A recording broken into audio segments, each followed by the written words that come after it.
বসিল না জীবনে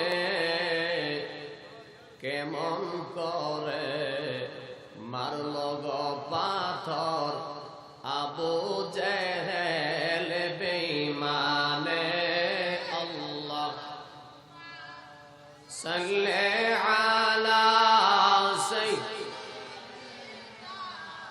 মাওলানা মুহাম্মদ ওয়া আলা আলি সাইয়্যিদ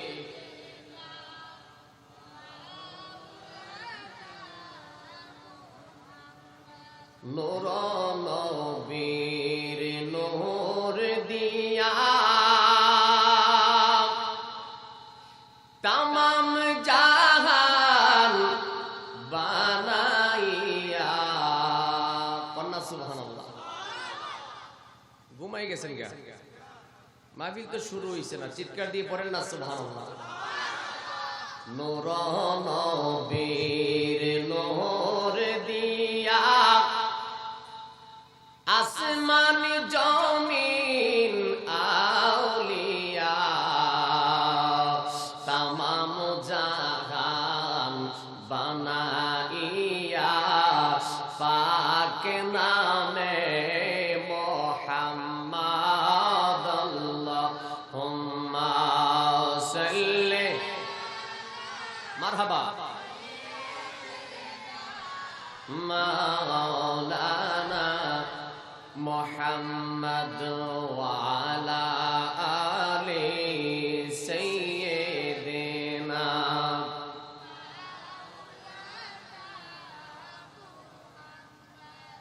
ইয়া রাসূলুল্লাহ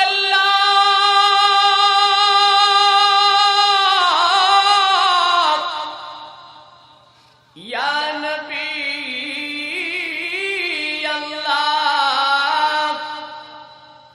ইয়া শাফিআল মুজনিবিন ইয়া রাহমাতাল লিল আলামিন। যেই নবীজির প্রেমে মাওলা নিজে পাগল দেওয়ানা কেমন করে বলো তোমরা নবী গায়েব জানে না। আল্লাহ আর জোরে সাল্লে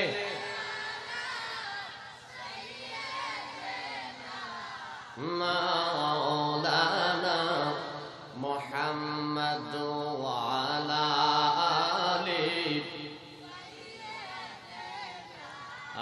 মাওলানা। আমার বাবাজিরা দেহের অলসতা ছাড়িয়া জবান হলে মহব্বতে একটু জিকির করি লা ইলাহা। জবান হলে লা ইলাহা, আরো জোরে লা ইলাহা। সবাই পড়ি লা ইলাহা। ও বাবা আল্লাহ সারা মাবুদ নাই, আমার নবী সারা বান্দব নাই। কথা ঠিক কিনা? মুসলমান, আমি অপরাধী গুনাহগার। এই বয়সের ভিতরে যেদিন থেকে মাওলা মাহফিলের জন্য কবুল করেছেন, যত জায়গায় আল্লাহ মাহফিলে নেয়, প্রত্যেক মাহফিলে আমি সেই কথাটা মানুষকে বলার চেষ্টা করি। আমার বাবাজি, এই পৃথিবীর জমিনে আমার আল্লাহ যত নবী রাসূল তৈরি করেছেন, কোন নবী রাসূল কি দেখলে জাহান্নামের আগুন হারাম হয়ে যায় এমন কোন প্রমাণ নাই, কোন দলিল নাই। কোন মানুষকে দেখলে জাহান্নামের আগুন হারাম হয়ে যায় এমন কোন প্রমাণ নাই, দলিল নাই। কিন্তু আপনাকে আমাকে আল্লাহ এমন একজন নবীর উম্মত বানাইছে, যেই নবীকে জাহিরি অথবা বাতিনি একবার যদি কোন মানুষ দেখতে পায়, তার জন্য জাহান্নামের আগুন হারাম হইয়া যায়। যাকে দেখলে জাহান্নামের আগুন, কথা কয়, আমার নবীকে কেউ যদি জাহিরি অথবা বাতিনি ইমানি নজরে দেখতে পায় জাহান্নামের আগুন, কথা কই না রে, জাহান্নামের আগুন হারাম, সেই নবীজির সঙ্গে কথায় কাজে আকীদায় ইঙ্গিতে কেউ যদি তুলনা করে এই লোকটা ইমানদার না কাফের, ডরে উত্তর দেয় না, মুনাফিকই আছে মনে হয়।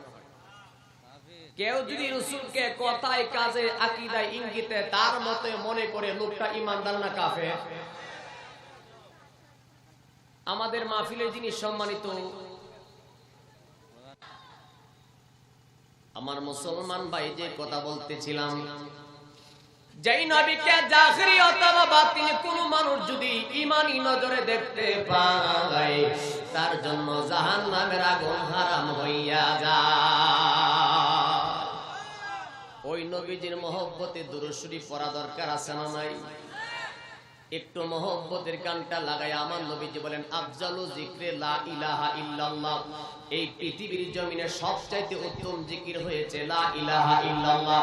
আসল কালিমাতু জিকির আদায় করি, লা ইলাহা, জোরে জোরে লা ইলাহা, মারহাবা লা ইলাহা, সবাই পড়ি লা ইলাহা। ও বাবা আল্লাহ সারা মাবুদ নাই, আমার নবী সারা বান্দব নাই, বলুন আল্লাহ সারা মাবুদ নাই, আমার নবী সারা বান্দব নাই। সেই নবীকে পাইতে চাইলে, সেই চাইলে কামেল পীরের দয়া সাইলা ইলাহা, মারহাবা লা ইলাহা, লা ইলাহা ইল্লাল্লাহু মুহাম্মাদুর রাসূলুল্লাহ সাল্লাল্লাহু আলাইহি ওয়াসাল্লাম। আমার মুমিন মুসলমান ভাই বাবাজিরা, আসুন, যেই আল্লাহ দয়া করে মায়া করে আপনাকে আমাকে এই গাঙ্গের কোট জান্নাতের বাগানে আসার বসার সুযোগ দিয়েছেন, এই জন্য শুকর আদায় করা দরকার আছে না নাই? সবাই বলেন দরকার আছে না নাই? আসুন সেই শুকর আমরা একটু জিকিরের মাধ্যমে আদায় করব। রাজি আছেন? সেই শুকরিয়াটা আমরা জিকিরের মাধ্যমে আদায় করতে চাই, রাজি আছেন? একটু জবান খুলে সবাই একটু জিকির করেন, আল্লাহ আল্লাহ আল্লাহ আল্লাহ আল্লাহ, সবাই আল্লাহ আল্লাহ আল্লাহ আল্লাহ। দয়াল নামের এত মধু আমার মুর্শিদ নামের, এত মধু খাইলে মধু ফুরাই না, আমার মন হইয়াছে গো দেওয়ানা, মারহাবা আল্লাহ আল্লাহ। আমার দয়াল নামের এত মধু আমার কইরা সে জাদু, আল্লাহ আমার দয়াল নামের এত মধু আমার কইরা সে জাদু, কত কুল হারাইল কোন বদ, কত কুল হারাইল কোন বদ, মুর্শিদ নামে হই ফানা, আমার মন হইয়াছে গো দেওয়ানা, মারহাবা আল্লাহ আল্লাহ। আমার মন হইয়াছে গো দেওয়ানা, মারহাবা আমার দয়াল নাম যে কহরে গহয়া সায়া, সে হইয়াছে বাদশাহ মারহাবা আমার দয়াল নাম যে কহরে গহয়াশা সে হয়াছে ববের বাদশাহ দয়াল নামের এত মধু আমার মুর্শিদ নামের এতই মধু খাইলে মধু ফুরাই না আমার মন হইয়াছে গো দেওয়ানা মাশাআল্লাহ আল্লাহ আমার কামাল শার নাম এত গহমদ আমার কইরা সে জাদু আল্লাহ আমার ফকরুল শার নাম এত গহমদ আমার কইরা সে জাদু কত কুল হারাইল কোন বদ কত কুল হারাইল কোন বদ মুর্শিদ নামে হইফানা আমার মন হইয়াছে গো দেওয়ানা মারহাবা আল্লাহ আল্লাহ আমার দয়াল নামের এতই মধু আমার মুর্শিদ নামের এতই মধু খাইলে মধু ফুরাই না আমার মন হইয়াছে গো দেওয়ানা মারহাবা আল্লাহ আল্লাহ আল্লাহ আল্লাহ দয়াল নামের এত মধু আমারে কইরা সে জাদু আল্লাহ আল্লাহ কত কোন হারাইল কোন বদ কোন হারাইল কোন বদ মুর্শিদ নামে হইফানা আমার মন হইয়াছে গো দেওয়ানা মারহাবা আল্লাহ আল্লাহ আল্লাহ আল্লাহ কি পাগল বানাইলা মুর্শিদ গো দয়াল আল্লাহ দেখা দাও আমারে মুর্শিদ দেখা দিয়া শান্ত করো মোরে মুর্শিদ দিদার দিয়া শান্তি করো মোরে আল্লাহ বাবা আমার গহনার মালা রে বাজান তুমি আমার গহনার মালা আল্লাহ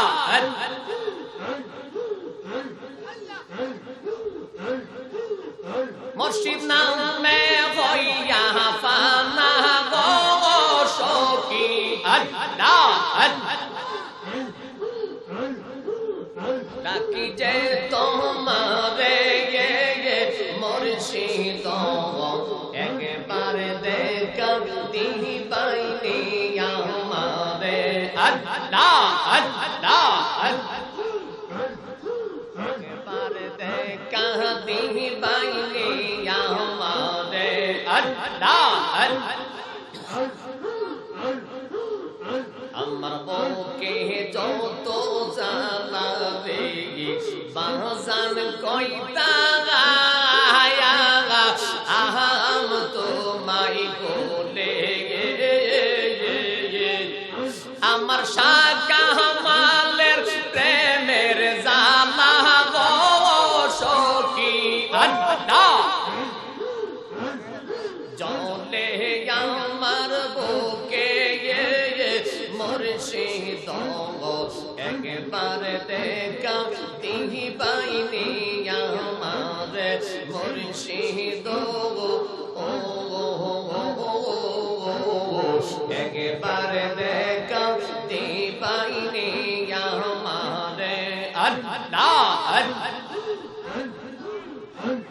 লা ইলাহা ইল্লাল্লাহু মুহাম্মাদুর রাসূলুল্লাহ। সবাই পড়ি সাল্লাল্লাহু। আর আমার নবীর উম্মতের বেলায় প্রশ্ন করা হলো যে সুলাইমান নবীর জামানার উম্মত যদি চোখের পলকে রানী বিলকিসের সিংহাসন আনতে পারে, আমার নবীর উম্মতের ক্ষমতাটা কেমন? তখন বলা হলো যিনি গাউসে সমজানি, মুশকিলে আসানি, মাহবুবে সুবহানি, কুতুবে রাব্বানি, শেখ মহিউদ্দিন আব্দুল কাদের জিলানি, আল গিলানি, আল হাসানি, আল হুসাইনি, আব্দুল কাদের জিলানি রাদিয়াল্লাহু তাআলা আনহু বলেন, খুদার হুদায়িত্বকে আমি এমন ভাবে দেখি, আমার কোন জায়গায় আসা যাওয়া করে দেন করে কোথাও দেখতে হয় না।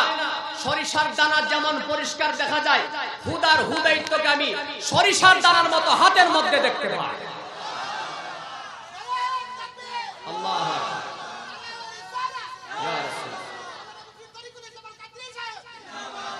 উচ্চকণ্ঠে বলেন না মারহাবা। তাইলে সুলাইমান নবীর জামানার উম্মত চোখের পলকে রানী বিলকিসের সিংহাসন আনতে পারে, আর হুজুর গাউসুল বাগ বলেন আমার চোখের পলক লাগে না, খুদার হুদায়িত্বকে আমি সরিষার দানার মতো দেখতে পাই। আমি গাউসুল আজম, আল্লাহর কাছে আবদার করতে দেরি হয়, আল্লাহ কবুল করতে দেরি হয় না। এই জন্য গাউসুল বাগ মরাকেও জিন্দা করেছে, করে নাই? আওয়াজে বোঝা যায় মুনাফিকি আছে। গাউসুল বাগ মরাকে জিন্দা করে নাই, তে ডরে উত্তর দেন না কেন? বিশ্বাস করে না তারা মুনাফিক যারা, বিশ্বাস করে না তারা বেঈমান যারা। ওয়াজ জবর বেমজা, কিন্তু যার ঈমান যত বেশি তাজা তার কাছে নবীর শান তত বেশি মজা। যার ঈমান যত বেশি তাজা তার কাছে নবীর শান তত বেশি। ওয়াজে যাই নাই, কিন্তু বুঝাতে চাচ্ছি যে আল্লাহ দয়া করে মায়া করে শ্রেষ্ঠ নবীর উম্মত বানাইলেন, খুশি না বেজা? এজন্য যদি খুশি হয়ে থাকি, আসুন মন ভরে প্রাণ ভরে খোদার হুদায়িত্বের সকল সৃষ্টির যারা রাসূলকে ভালোবাসে মহব্বত করে, আমরা সকলের শুকরিয়া তান একসাথে আদায় করি, চিৎকার দিয়ে পড়ি আলহামদুলিল্লাহ। আরেকটা শুকরিয়া আল্লাহ পাকের দরবারে যে আল্লাহ মায়া করে দয়া করে আখিরি জামানায়, শেষ জামানায়, বেলায়েতের যুগে, ওলিদের জামানায় হক্কানি কামেল মুকাম্মেল আল্লাহর ওলিদের পক্ষে থাকার তৌফিক দান করেছেন। খুশি না বেজা? এটা কি বিপদে পড়ে কইছেন না মনতে কইছেন? আল্লাহর ওলিদের মাজারে বোমা দেওয়ার তৌফিক না দিয়া ওলিদের পক্ষে থাকার তৌফিক দিবেন। খুশি না বেজা? এজন্য আসুন আমরা শরীরের সব টুকুন শক্তি কণ্ঠে উজাড় করে মাহফিলে মানুষের সংখ্যা কেমন আছে আশেপাশের মানুষ যেন বুঝতে পারে, আল্লাহ পাকের শুধু শুকর আদায় করতে চাই, চিৎকার দিয়ে পড়ি আলহামদুলিল্লাহ। আমার বাবার ভাইয়েরা, আজকের মাহফিলে যিনি সম্মানিত সভাপতি জনাব অধ্যক্ষ মোহাম্মদ তাসলিম মিয়া সাহেব, কসবা মহিলা কলেজ, আজকের মাহফিলের সম্মানিত সহ সভাপতি জনাব মোহাম্মদ আব্দুল জলিল জমদার সাহেব, সমাজ সেবক গাঙ্গেরপুর, আজকের মাহফিলে যিনি প্রধান অতিথি জনাব মোহাম্মদ আবু নাসির সাহেব, সহ সভাপতি কুমিল্লা উত্তর জেলা আওয়ামী লীগ, আজকের মাহফিলে যিনি প্রধান মেহমান জনাব হাজী মোহাম্মদ, এবং মহিলা ইমানদার মুমিন মুমিনাত সকলের খেদমতে আমি গুনাহগার আরেকবার সালাম আরজ করছি, আসসালামু আলাইকুম ওয়া রাহমাতুল্লাহ। বাবার আমার, আমি গুনাহগার কালামুল্লাহ শরীফ থেকে অত্যন্ত সুপরিচিত আয়াতের একটু অংশ তেলাওয়াত করেছি। সেই নিরিখে শাব্দিক অনুবাদ এবং তাফসিরের ভাষায় দুইটি কথা বলার চেষ্টা করব। আল্লাহ তাআলা তৌফিক দান করুন, মহব্বতে পড়েন আমিন। তবে লক্ষ্য রাখতে হবে মাহফিলটা কবরবাসীর মাহফিল। কিসের মাহফিল? ঘুমাই গেছে। কিসের মাহফিল? কবরবাসীর রূহের আত্মার মাগফিরাত কামনাতের মাহফিল। মাহফিল কিন্তু অনেক হয়, তবে সকল মাহফিল কিন্তু এক স্তরের না, এটা বুঝতে হবে। কবরবাসী স্মরণের মাহফিলের ধারা একটা, আর অন্যান্য মাহফিলের ধারা থাকে আরেকটা। তো আপনাদের সকলের মনোযোগ আকর্ষণ করছি, মহান রাব্বুল ইজ্জত ফরমান, এদিক সেদিক নয়, মূল কথাগুলি বলার চেষ্টা করব, আপনাদের মনোযোগ আকর্ষণ করছি। জি, আজকের মাহফিলে আমাদের যিনি প্রধান বক্তা হযরত মাওলানা পীর মুফতি মনিরুল ইসলাম চৌধুরী মুরাদ হুজুর সাহেব, উনি তাশরিফ এনেছেন এই গ্রামে। আল্লাহ কবুল করুক, জোরে পড়েন আমিন। আমরা সবাই পড়ি আলহামদুলিল্লাহ। বাবাজিরা লক্ষ্য করুন, কালামুল্লাহ শরীফ থেকে আমি কি তেলাওয়াত করেছি। আল্লাহ তাআলা ফরমান, বিসমিল্লাহির রহমানির রহিম,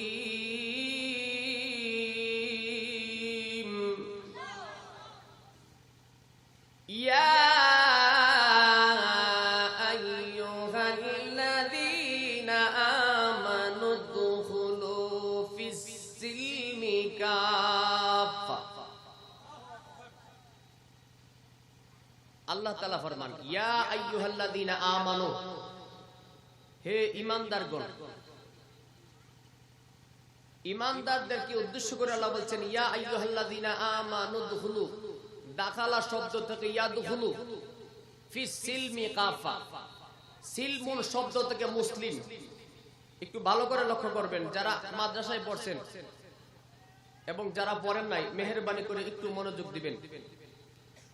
দাখালা শব্দ থেকে ইয়াদখুলু, আল্লাহ বলতেছেন ইয়া আইয়ুহাল্লাযীনা আমানু দুখুলু, তোমরা প্রবেশ করো, ফি সিলমি কাফা, সিলমুন শব্দ থেকে মুসলিম।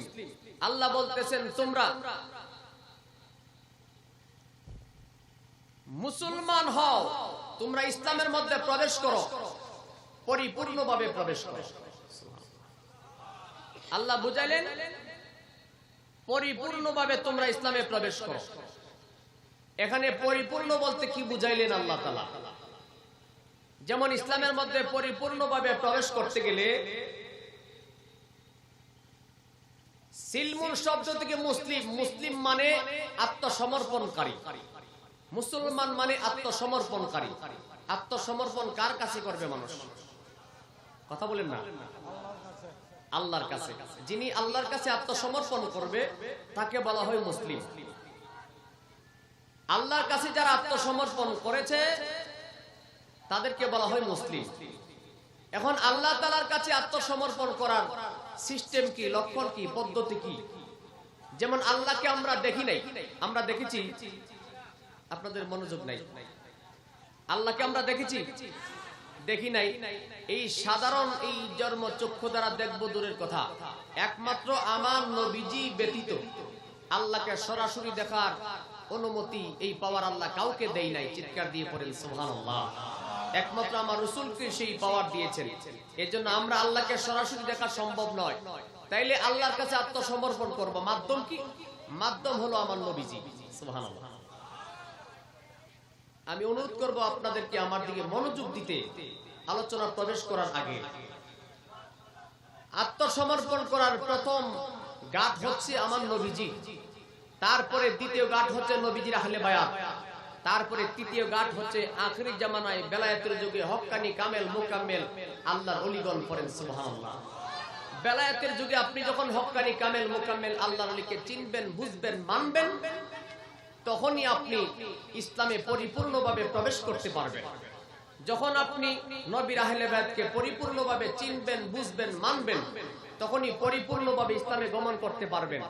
যখন আপনি রাসূলকে নিজের জানের চাইতে বেশি ভালোবাসতে পারবেন, মানতে পারবেন, তখনই পরিপূর্ণভাবে ঈমানদার হয়ে ইসলামে প্রবেশ করতে পারবেন। পড়েন সুবহানাল্লাহ। এই মর্মে এখন আসেন, এই মর্মে আলোচনার ধারাবাহিকতা সামনের দিকে যাচ্ছি।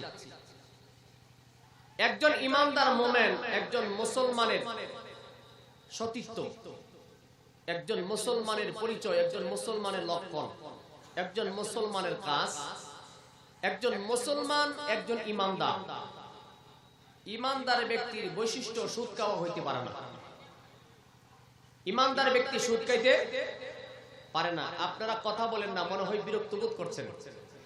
ঈমানদার ব্যক্তি ঘুষ খাইতে পারে না। ঈমানদার ব্যক্তি পরের জায়গা জোর করে দখল করে রাখতে পারে না। ঈমানদার ব্যক্তি কোনদিন আমানত খিয়ানত করতে পারে না। ইমানদার ব্যক্তি কোনোদিন বিনা কারণে এতিমের মাল জোর করে দখল করে রাখতে পারে না। এই স্বভাব চরিত্র থাকলে আপনি শুরুতে বাসে পাঞ্জাবি টুপি দিয়া মুসলমান, মূলত আপনি ইমানদার হইতে পারেন নাই। কষ্ট পাইতেছেন মনে হয়। এখন আসেন, আমার নবীজিকে চিনতে গেলে, জানতে গেলে, মানতে গেলে কিভাবে মানার দরকার? যেভাবে মানার দরকার সেভাবে মানতে হবে। রাসূলকে আপনার মতো মনে করে মানার নাম ঈমান নয়। কারণ আমার নবীজি হচ্ছেন স্বয়ং ইসলাম। নবীজিকে মানলে আপনি মুসলিম। কথা কি বোঝা যায়? আলোচনার ধারাবাহিক চেষ্টা করতেছি বোঝানোর জন্য। নবীজি স্বয়ং ইসলাম, নবীকে মানলে মুসলিম।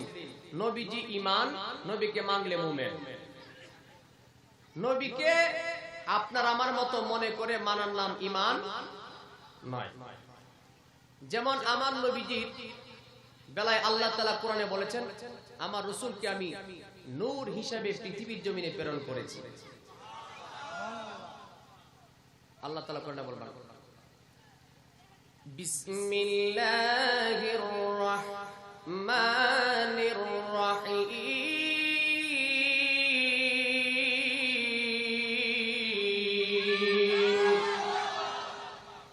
قد جاءكم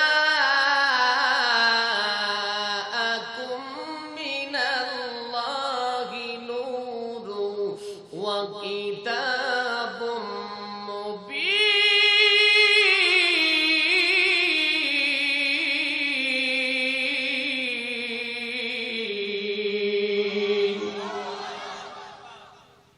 আল্লাহ তাআলার কুদরতের জবানে জানাইলেন, কাদ এটা নিকটতম অতীতের জন্য বোঝায়। কাদ জাআকুম মিনাল্লাহি নূর, আল্লাহ কয় আমার পক্ষ থেকে আগমন করেছেন এক নূর। মিনাল্লাহ, আমি আল্লাহ হইতে। সুবহানাল্লাহ বলেন না? মিনাল্লাহি নূর, আমি আল্লাহর পক্ষ থেকে আগমন করেছেন এক নূর। ওয়া কিতাবুম মুবিন, ওয়াও দ্বারা এখানে মহরানা করা হয়েছে, আলাদা করা হয়েছে, পাঠ করা হয়েছে। ওয়া কিতাবুম মুবিন, এবং আমার পক্ষ থেকে আগমন করেছেন সুস্পষ্ট কিতাব। আমার বাবাজি ভালো করে বুঝতে হবে, আমি গুনাহগারকে আপনারা যারা চিনেন, যেমন আমার নাম মাওলানা তরিকুল ইসলাম গোলাপ। এখন যদি বলি মোহাম্মদ এবং তরিকুল ইসলাম এবং গোলাপ, কয়টা হইছে না? কথা কয় না? মোহাম্মদ এবং তরিকুল ইসলাম এবং গোলাপ, নাম কয়টা হইল? আর যদি বলি মোহাম্মদ তরিকুল ইসলাম গোলাপ, নাম কয়টা হলো? কথা কি বোঝা যায়? একটু হু হা করেন, তাইলে মনে করুন বুঝতেছেন। আমার মুসলমান ভাইরা বিবেক দিয়ে বুঝতে হবে, কালেমার ভিতরে আল্লাহ বলেছেন লা ইলাহা ইল্লাল্লাহু মুহাম্মাদুর রাসূলুল্লাহ সাল্লাল্লাহু আলাইহি ওয়াসাল্লাম। বাবাজি কালেমার ভিতরে সেখানে লা ইলাহা ইল্লাল্লাহু ওয়া মুহাম্মাদুর রাসূলুল্লাহ বলা হয় নাই, ডাইরেক্ট বলেছেন মুহাম্মাদুর রাসূলুল্লাহ। সেখানে ফাঁক রাখে নাই, সেখানে ওয়াও রাখে নাই এবং রাখে নাই। এর দ্বারা আল্লাহ বুঝায় দিয়েছে, যেখানে আমি আল্লাহ আছি সেখানে আমার বন্ধু আছে। ইযা যুকিরতা যুকিরতু মাই, আল্লাহ কয় বন্ধু গো, যেখানে আমি আল্লাহ পাকের জিকির হবে সেখানে আপনি বন্ধু নবীর জিকির হবে। সেখানে যেখানে আল্লাহ আছে সেখানে আমার নবী আছে। আমার আলোচনা কি বুঝাইতে লাগলাম ভালো করে বুঝতে হবে।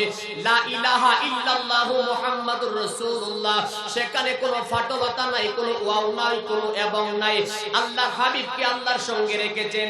কিন্তু যে আয়াতের মধ্যে বুঝাইতে লাগলাম কাদ জাআকুম মিনাল্লাহি নূর ওয়া কিতাবুম মুবিন, এখানে ওয়াও দ্বারা এবং বোঝানো হয়েছে, ওয়াও দ্বারা মহরনা করা হয়েছে, ওয়াও দ্বারা আলাদা করা হয়েছে। আল্লাহ বলতেছেন কাদ জাআকুম মিনাল্লাহি নূর, আমার পক্ষ থেকে আগমন করেছেন এক নূর। এই নূরের তাফসীর করতে যাইয়া খোদার জগতে যিনি মুফাসসিরদের মুফাসসির, যিনি সমস্ত মুফাসসিরদের প্রিন্সিপাল, যে যার উপাধি হচ্ছে রাইসুল মুফাসসিরিন, যার উপাধি হচ্ছে রাইসুল মুফাসসিরিন, যিনি সমস্ত প্রিন্সিপালদের প্রিন্সিপাল, যিনি মুফাসসিরদের মুফাসসির, যার উপাধি হলো রাইসুল মুফাসসিরিন, যার নাম আব্দুল্লাহ ইবনে আব্বাস রাদিয়াল্লাহু তাআলা আনহু। তিনি তার তাফসীরের মধ্যে লিখতেছে, ये नूर का माना ये है नबी मुहम्मदुर রাসূলুল্লাহ সাল্লাল্লাহু আলাইহি ওয়াসাল্লাম। শক্তি থাকলে আমার দাবি আছে, চিৎকার দিয়ে পড়েন না সুবহান।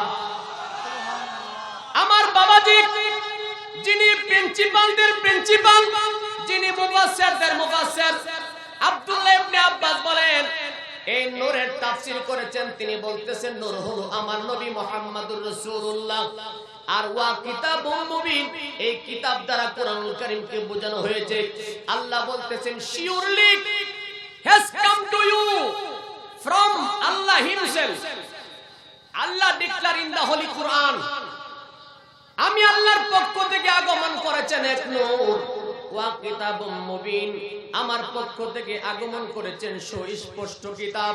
তাইলে আল্লাহর কথা হচ্ছে, কাদ জাআকুম মিনাল্লাহি নূর, আমার বন্ধুকে বানাইলাম আমি নূর। এখন দুনিয়ার মানুষ যারা বলে নবী মাটির, আপনারা ঈমান থেকে বলেন তারা ঈমানদার না বেঈমান? গালি দিছি? হ্যাঁ, গালি দিছি? সবাই উত্তর দেন। গালি দিছি আমি? আল্লাহ কয় মিনাল্লাহি নূর, আমি আল্লাহর পক্ষ থেকে আগমন করেছেন এক নূর। আল্লাহ কয় নূর। এবার আসেন আমার নবী হাদিস শরীফে কি কয়?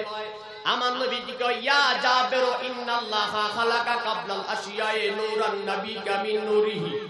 ভালো করে বিবেক দিয়ে বুঝবেন, জীবনে বহুবার শুনেছেন, শুনবেন, গুনাহগারের কিছু কথা মনোযোগ দিয়ে বুঝেন। আমার নবী কয়, ইয়া জাবের ইন্নাল্লাহা খালাকা কাবলাল আশিয়ায়ে নূরান নাবিকা মিন নূরিহি। আমার নবী কয়, জাবের রে, ও জাবের, তুমি কি তোমার নবী সম্পর্কে ধারণা আছে? তুমি কি তোমার নবী সম্পর্কে বলতে পারো? হযরতে জাবের রাদিয়াল্লাহু তাআলা বলে, ইয়া রাসূলুল্লাহ, আপনি রাসূল তো সবচাইতে বেশি জানলেওয়ালা, আপনি যেটা বলেন সেটাই তো গ্রহণযোগ্য। আমার নবী কয়, ইন্নাল্লাহা খালাকা কাবলাল আশিয়ায়ে নূরান নাবিকা মিন নূরিহি। জাবের রে, আমি রাসূলকে আল্লাহ সৃষ্টি করেছেন, আমি নবী আল্লাহর জাতি, নূরের জ্যোতি হইতে পয়দা। তাইলে আল্লাহ কয় নূর, আমার নবী কয় নূর। এখন যারা বলে মাটি, তারা কি? সুর। আল্লাহ কয় নূর, নবী কয় নূর, যারা মানে না তারা কি? সুর। কি সুর? ইমান সুর। কি সুর? আমি ধারাবাহিক বলবো, একটু বিবেক দিয়ে বুঝবেন। আমার নবীজির নূর, এটা আপনার কথা নয়, আমার কথা নয়, আল্লাহ বলেছেন, নবী বলেছেন। এবার আসেন, আমি গুনাহগার ব্রাহ্মণবাড়িয়ার সন্তান, আসুন আমাদের ব্রাহ্মণবাড়িয়ার কওমি আলেমদের আকীদা কি ছিল জানা দরকার আছে না নাই? এই আওয়াজে মানতে পারলাম না, জোরে বলেন দরকার আছে না নাই? আমার বাবাজি, আমাদের ব্রাহ্মণবাড়িয়া একটা মাদ্রাসা আছে যেটাকে জামিয়া ইউনুসিয়া বলা হয়। ওই জামিয়া ইউনুসিয়ার একজন শিক্ষক ছিল, নাম ছিল তার মুফতি নুরুল্লাহ। নাম কি? কথা কোন রে? নাম ছিল তার মুফতি নুরুল্লাহ।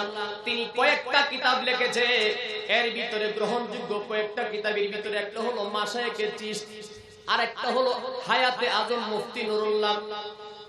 এইভাবে আমাদের ব্রাহ্মণবাড়িয়ার আরেকজন হুজুর ছিল আব্দুল ওয়াহাব নজদির অনুসারী আলেম যারা, কওমি সম্প্রদায়ের আলেম যারা, সবাই মিলে তাকে উপাধি দিয়েছে বড় হুজুর। কি হুজুর? গুসা হইতাছে? সবাই মিলে উপাধি দিয়েছে তাকে বড় হুজুর। এখন ব্রাহ্মণবাড়িয়া বাদুপুরে বড় হুজুরের বাড়ি কইলে চিনে, রিকশাওয়ালাকে বলে হুজুর বাড়ি নামাইয়া দিও। কথা কন না? সে বড় হুজুর একখান কিতাব লিখেছে, কিতাবটার নাম হলো গাওহারে সিরাজি, অর্থাৎ ওনার মূল নাম হলো সিরাজুল ইসলাম, মাওলানা সিরাজুল ইসলাম। তিনি একটা কিতাব লিখেছে, কিতাবটার নাম হলো গাওহারে সিরাজি। ওই গাওহারে সিরাজির ভিতরে তিনি লিখতেছে, দুনিয়াবাসী রে,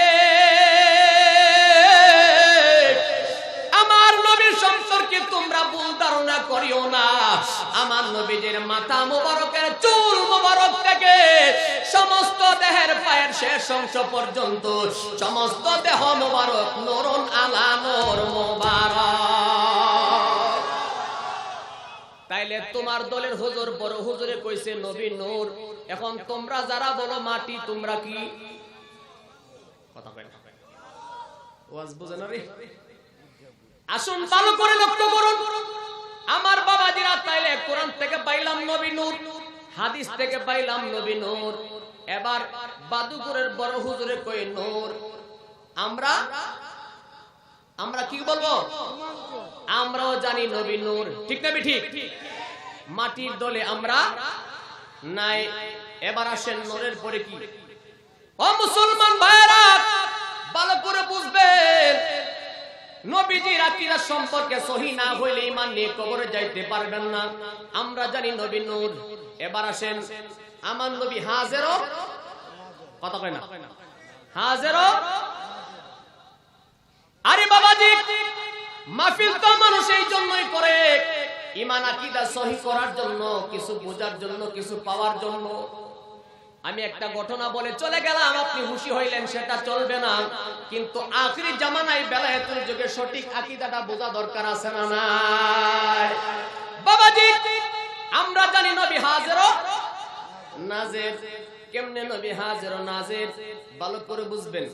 আমার নবীজি হাদিস শরীফে বলেন, এর আগে কোরআন থেকে শুনেন, আল্লাহ কোরআনে কয়, ওয়ামা আরসালনাকা শাহিদাও ওয়া মুবাশশিরাও ওয়া নাযীরা।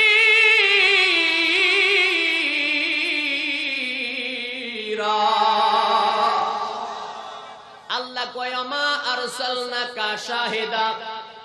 শাহেদ মানে সাক্ষী দাতা। শাহেদ অর্থ কি? আল্লাহ কয়, ওমা আরসালনাকা শাহিদা, বন্ধু আপনাকে আমি সাক্ষী দাতা বানাইলাম। এখন বুঝতে হবে, যেমন আমাদের মাহফিলের সম্মানিত প্রধান অতিথি, সম্মানিত সভাপতি, দুইজন দুই পাশে বসা আছে, আমার মহব্বতের একজন আলেম ভাই বসা আছে। এই মাহফিলে যখন তারা সামনে বসা আছে, এই মাহফিল সম্পর্কে যদি পরের দিন জিজ্ঞাসা করা হয়, মাওলানা তরিকুল ইসলাম সাহেব ওয়াজ করছে, কথাটা সত্য না মিথ্যা, তখন তাই নিয়ে বলতে কোনো অসুবিধা আসেনি? কথা বল না। যেহেতু তিনি আছে, তিনি বলতে কোনো অসুবিধা। আল্লাহ কয়, কা শাহিদা, বন্ধু আপনাকে আমি সাক্ষীদাতা বানাইলাম।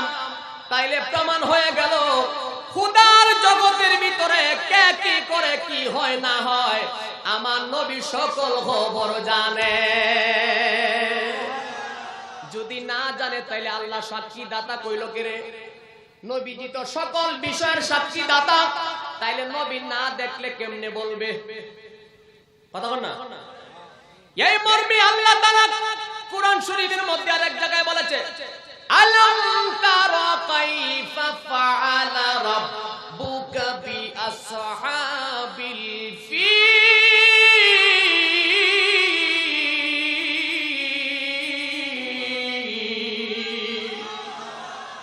আল্লাহ কয়, আলাম তারা, বন্ধু আপনি কি দেখেন নাই? সুবহানাল্লাহ কয় না রে? আল্লাহ কয়, আলাম তারা, বন্ধু আপনি কি দেখেন নাই? তাইলে আমি যদি বলি, ও সভাপতি সাহেব, আপনি কি দেখেন নাই আমি যে ওয়াজ করেছি? যেহেতু তিনি আছে, অবশ্যই বলবে আমি দেখছি। ওয়াজ কি বোঝা যায়?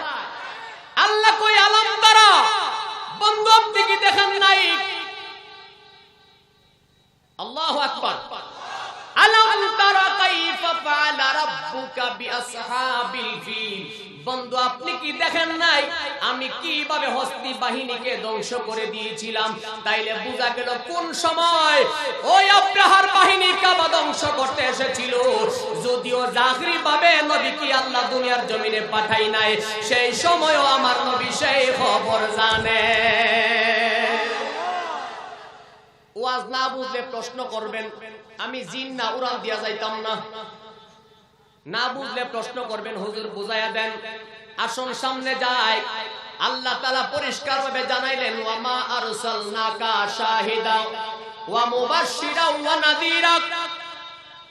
নাজারা থেকে নজরুল, নাজারা ইয়ানজুরু, ও হুজুররা আলেম ভাইরা, কুরআন শরীফের মধ্যে আরেক জায়গায় আল্লাহ বলতেছেন আলিমাত নাফসুম মা আহাদারাত। আসিনি কুরআন শরীফ? মুলি সাহেব আসিনি কুরআন শরীফ? সারা জীবন ওহাবিরা কিতা নিয়া মসজিদ ও মানুষকে ধোঁকা দিলা শুননা লাও।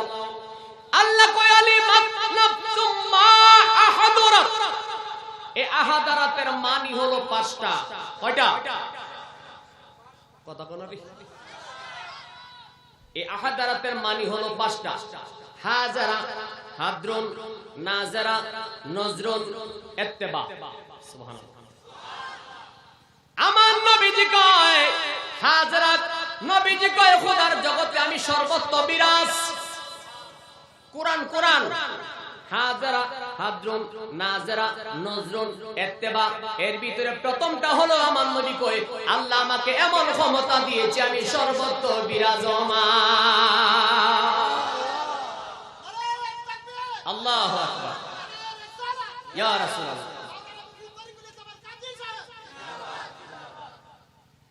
নবী যেমন নূরের নবী, নবী যেমন নূরের নবী আমার মত নয়, আমার মত মানুষ নবী কাফেরেরা কয়, আমার মত মানুষ নবী কাফেরেরা কয়। আওয়াজ করে বলেন ঠিক না বেঠে?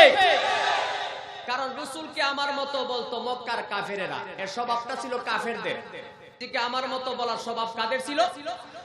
কাফেরদের। এখন বর্তমানে যারা তাদের মতো মনে করে তারা কি? তাদের খালাতো ভাই। কোন সন্দেহ আছে? আমার বাবাজি ভালো করে বুঝবেন, একটু বিবেক দিয়ে বুঝবেন, ধারাবাহিক আলোচনার চেষ্টা করছি ইনশাআল্লাহ। আল্লাহ কয় আমা আরসালনাকা শাহিদাও ওয়া মুবাশশিরাও ওয়া নাযীরা। হাবিব গো,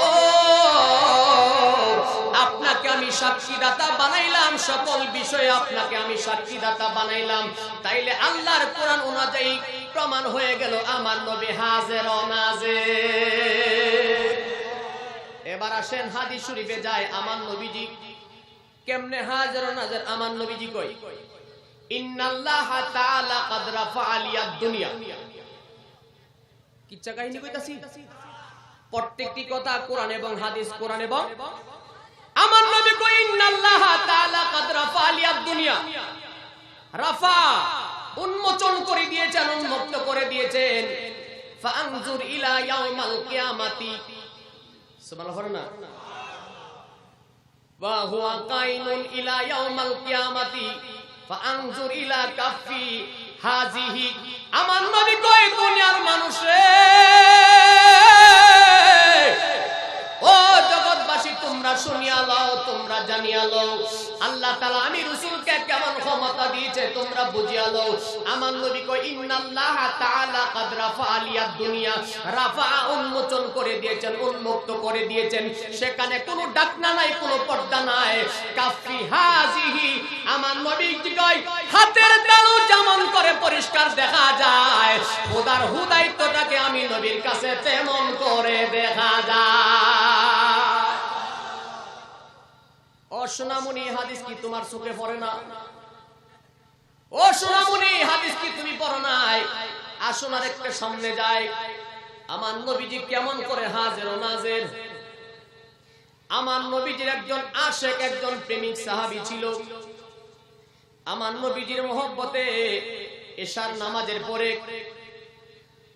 ইবাদত করতে করতে রাত্র যখন গভীর হয়ে গেছে, এমন সময় নামাজের মুরাকাবা হালের মধ্যে চোখের পানি চারা চারা কাঁদতেছে আর ডাক দিয়া বলতেছে ইয়া রাসূলুল্লাহ, নবীজি আজকে যদি আমার ঘরে আপনাকে দেখতে পাইতাম মনের মধ্যে বড় শান্তি পাইতাম। ইয়া রাসূলুল্লাহ, নবী গো, আপনি যদি মেহেরবানি করে আজকে আমার ঘরে হাজির হইতেন।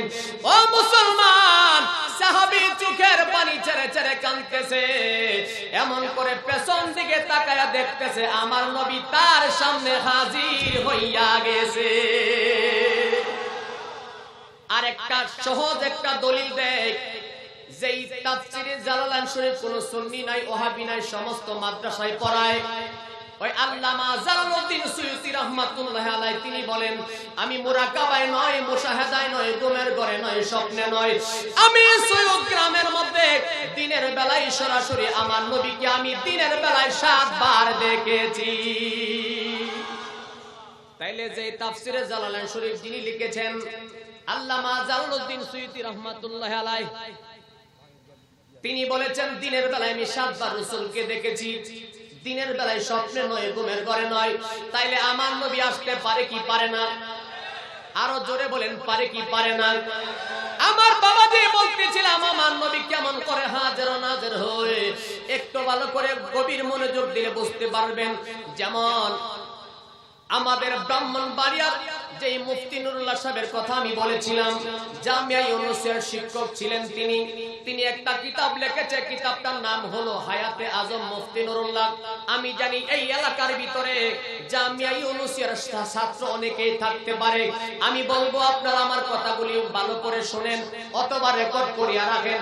আর রেকর্ড তো অবশ্যই 3-4টা মিডিয়ার মধ্যে হচ্ছে, আপনারা ভালো করে শুনুন। জামিয়া ইউনুসের শিক্ষক ছিল, নাম ছিল তার মুফতি নুরুল্লাহ। তিনি কিতাব লিখেছেন, কিতাবের নাম হলো হায়াতে আজম মুফতি নুরুল্লাহ। তার জীবন বৃত্তান্ত নিয়ে একটা কিতাব লিখেছেন। ওই কিতাবের মধ্যে তিনি লিখতেছে তিনি একবার গেল মক্কা মদিনায় হজ পালন করার জন্য। হজের কাজ সম্পন্ন করার পরে যখন দেশে ফিরে আসবেন, এমন সময় তিনি মনস্থ করলেন আমি যখন দেশে যাব এমন করে যায় কি লাভ, আমি দেখি আমার মাদ্রাসার জন্য কিছু কালেকশন করে নিতে পারি কিনা। আচ্ছা বলেন তো, কালেকশন করলে মানুষ কার কাছে চায়? মানুষের কাছে। কার কাছে? আপনারা কি আমার ভাষা বুঝেন? মাহফিলের জন্য যদি ছেলেরা কারো কাছে টাকা চাইতে চায়, কার কাছে চায়? মানুষের কাছে না গুরুর কাছে? তো কথা বল না কেন? মুফতি নুরুল্লাহ সাহেব গেল কিছু লোকের কাছে কালেকশন করার জন্য। খোদার কুতুব পূজা বড় দায়, আল্লাহর খেলা পূজা বড় দায়। মুফতি নুরুল্লাহ কই কালেকশন করতে গেলাম, এতে মধ্যে আমার কাগজপত্র গেছে হারায়া। কি হইছে? কথা কই না। কাগজপত্র গেছে হারায়া। এখন তিনি পেরেশানির মধ্যে পড়ে গেল, হায় হায় আমি করি কি উপায়, আমার কাগজপত্র হারায় গেছে। যদি কাগজপত্র না থাকে আর যদি পুলিশে আমাকে গ্রেফতার করে, তাইলে বাংলার জমিনে বাংলাদেশে আমার দেশের মানুষ বলবে মুফতি নুরুল্লাহ হজ করতে যায় না জানি কি বিপদ ঘটাইছে, পুলিশে ধরছে। কথা কন না। তিনি বড় পেরেশানিতে পড়ে গেলেন, এখন করে কি উপায়? চিন্তা করতে করতে, পেরেশানি করতে করতে চিন্তিত হয়ে গেল। মুফতি নুরুল্লাহ কই আমি দুনিয়ার কোন মানুষের কাছে গেলাম না, পাগলের মতো দৌড়ায়া যাইতে যাইতে যাইতে যাইতে আমি আমার নবীর রওজা মুবারকে হাজির হইয়া গেলাম। মুফতি নুরুল্লাহ কই আমি আমার নবীর রওজা মুবারকে হাজির হয়ে গেলাম। ওখানে যাইয়া তিনি বলেন আমি আমার নবীর রওজা মুবারকে কাঁদতেছি। মুফতি নুরুল্লাহ ডাক দিয়া কয় নবী গো, আমি তো জানি আপনি হায়াতুন নবী, ইয়া রাসূলুল্লাহ আমি তো জানি আপনি রাহমাতাল লিল আলামিন। আপনার ব্যাপারে তো কোরআনের মধ্যে আল্লাহ বলেছেন ওয়া মা আরসালনাকা ইল্লা রাহমাতাল লিল আলামিন।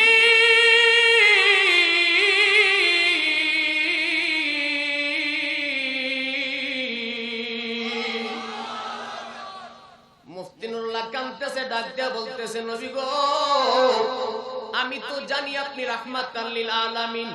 ইয়া রাসূলুল্লাহ আমার কাগজপত্র হারায়া গেছে, আমি দুনিয়ার কোন মানুষের কাছে গেলাম না, আপনার কাছে হাজির হয়ে গেলাম। ইয়া রাসূলুল্লাহ নবী গো, আপনি মেহেরবানি করে আমার কাগজের ব্যবস্থা করে দেন। ও মুলি সাহেব হুজুর, তোমার দলের হুজুরে কইছে নবীজির কাছে চাইছে। কার কাছে? শিরিক হইছিনি, বেদাত হইছিনি। তাইলে তোমার দলের হুজুর যাইয়া চাইলে বেদাত হয় না, তোমার দলের মুরব্বি চাইলে কোনো শিরিক হয় না, আমরা চাইলে বুঝি শিরিক হয়। কথা কয় না। আমার বাবাজিরা রে, তিনি বলতেছেন এমন করে আমি চাইলাম, কাঁদতেছি কাঁদতেছি কাঁদতেছি। তিনি বলেন কাঁদতে কাঁদতে আমার ভিতরে একটা ক্লান্তি এসে গেল, আমি বড় পরিশ্রমী হয়ে গেলাম, আমার শরীরে এমন একটা দুর্বলতা এসেছে, আমি কাঁদতে কাঁদতে হঠাৎ করে আমার চোখে একটা তন্দ্রা ভাব এসে গেল, আমি সেখানে একটা নিদ্রার মতো ঘুমে গেলাম। এমন সময় আমি ঘুমের মধ্যে স্বপ্নে দেখতেছি আমার নবী রওজা মুবারক থেকে এক কদম দুই কদম করে আমার সামনে হাজির হইয়া গেছে। আমার বাবাজিরা ভালো করে বুঝতে হবে, কিতাব লিখেছেন মুফতি নুরুল্লাহ, কিতাবের নাম হায়াতে আজম মুফতি নুরুল্লাহ। ওই কিতাবে তিনি বলতেছে আমি যখন কাঁদতেছি স্বপ্নের মধ্যে, এমন সময় আমার নবী আমার সামনে হাজির হয়ে গেল। মুফতি নুরুল্লাহ কয় নবীজি আমার মাথার মধ্যে হাত দিয়া ডাক দিয়া বলতেছে নুরুল্লাহ রে, আরে নুরুল্লাহ তোর কাগজ হারায় গেছে, এমন করে বুঝি পেরেশানি করে কাঁদতেছ? চিন্তা করা লাগবে না, লাগবে না, তাকায়া দেখ এই কাগজগুলি তোর ছিল কিনা। এখন আপনাদের কাছে আমার বিবেকের কাছে প্রশ্ন থাকবে, আমার নবীজির কাছে মুফতি নুরুল্লাহ চাইছে, মুফতি নুরুল্লাহ কই আমার যখন ঘুমটা ভেঙে গেল এমন সময় তাকায় দেখতেছি আমার নবী নাই, সুগন্ধি গ্রাম ছড়তেছে, কিন্তু কাগজ আমার কাছে। আর আস্তে কোন ও মুসলমান, মুরাদনগরের মুসলমান, গাঙ্গের কুড়ের মুসলমান, আশেপাশের এলাকার মুসলমান, এখন যারা বলে নবী হাজির হইতে পারে না, তাইলে মুফতি নুরুল্লাহর কিতাব দ্বারা প্রমাণ হয়ে গেল আমার নবী শুধু হাজির না, উম্মত কিছু চাইলে দিতেও পারে। ওয়াজ কি বোঝা যায়? জীবনে বহু ওয়াজ শুনেছেন, শুনবেন, গুনাহগারের কথাগুলি বিবেক দিয়ে বুঝালাম। আমার বাবাজি, তাইলে আমি এখন আপনাদের কাছে জানতে চাই, যদি মুফতি নুরুল্লাহ সাহেব কথার ভিতরে সত্যি কথা বলে থাকে, তাইলে প্রমাণ হয়ে গেল মুফতি নুরুল্লাহ সাহেবের কিতাব দ্বারা প্রমাণ পাইলাম আমার নবী হাজির ও নাজির। ঠিক কি না? যদি মুফতি নুরুল্লাহ সাহেব সত্য কথা কয়, তাইলে আমার নবী উম্মতের খবর জানে, দেখে উম্মতকে চাইলে দিতে। কথা কি ক্লিয়ার? তাইলে আমি যে বলছিলাম নবী হাজির ও নাজির, তাইলে কিতাব দ্বারা প্রমাণ হইল কি হইল না? এবার আসেন আর একটু সামনের দিকে যাই। আমার নবী নূর, ঠিক আছে তো? আমার নবী হাজির। এবার আসেন আমার নবী ইলমে গায়েবের খবর দাতা। ইলমে গায়েবের খবর কিভাবে শুনেন? আমার আল্লাহ কুরআন শরীফের মধ্যে দলাল দেখ, কোরআনে দলিল দিয়েছেন ওয়া আল্লামাকা মা লাম তাকুনু তাআলাম। আমি নিজে আমার বন্ধুকে ইলম শিক্ষা দিয়েছি, ইলমে গায়েব শিক্ষা দিয়েছি। এখন আল্লাহ কয় আমার বন্ধুকে আমি ইলমে গায়েব শিক্ষা দিয়েছি। এখন যারা বলে নবী জানে না, আপনারা বলেন তারা ঈমানদার না বেঈমান?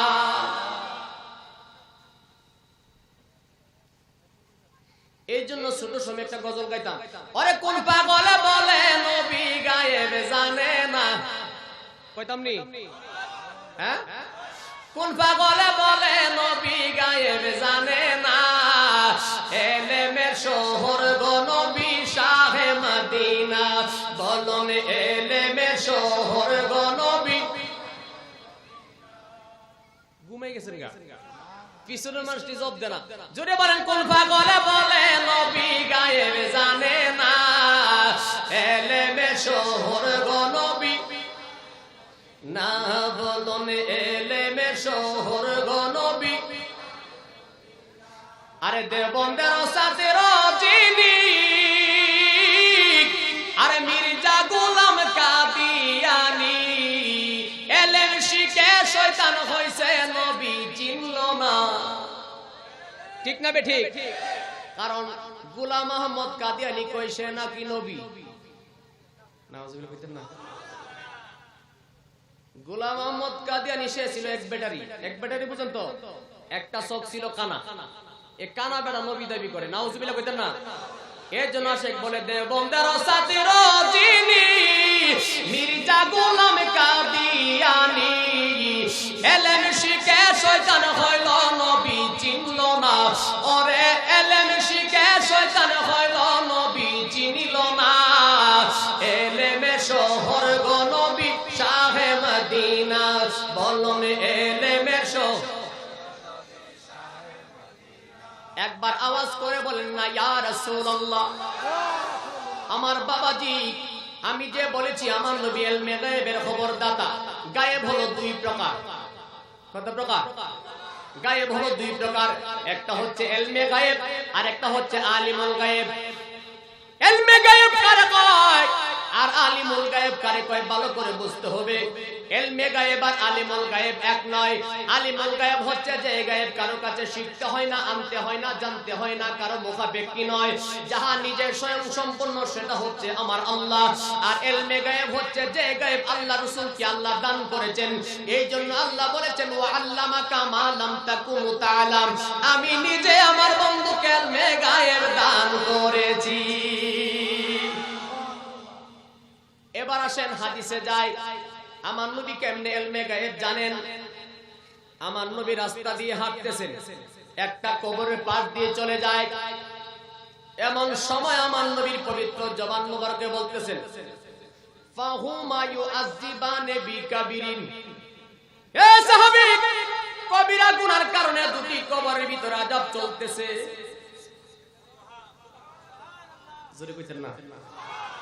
আচ্ছা, কবরের ভিতরে কি হয় আমরা দেখি, পিছনের বাইরে দেখেন, কবরের ভিতরে কি হয় আমরা দেখি। আমার নবীজি কয় ফাহুমা ইউআযিবানি বিকাবিরিন, সাহাবীরা কবিরা গুনার কারণে দুটি কবরের ভিতরে আযাব চলতেছে। একজন সাহাবী ডাক মারছে, নবী গো ইয়া রাসূলুল্লাহ, কবরের ভিতরে আযাব হয় আপনি কেমন করে জানলেন? আমার নবীজির পবিত্র জবানে কয় আইয়ুকুম মিসলি, সুবহানাল্লাহ, কে আছো আমার মতো? আমি নবীর মতো হুদার জগতে কোনো মেসাল নাই, কোনো তুলনা নাই। আমার নবী ডাক দেয়া কয় সাহাবীরে, ওই যে একটা খেজুর গাছ দেখা যায়, সেখান থেকে একটা খেজুরের ঢাল ভেঙে নিয়ে আসো। সাহাবী ভেঙে নিয়ে আসলেন। সুম্মা কারাতা ওয়া আলাল উখরা। শুনিয়ালন মুসলমান, কার পিছনে দৌড়াইতেছেন? কেন সুন্নি সুন্নি করি, কেন সুন্নি দলে থাকতে চাই বুঝিয়ালন।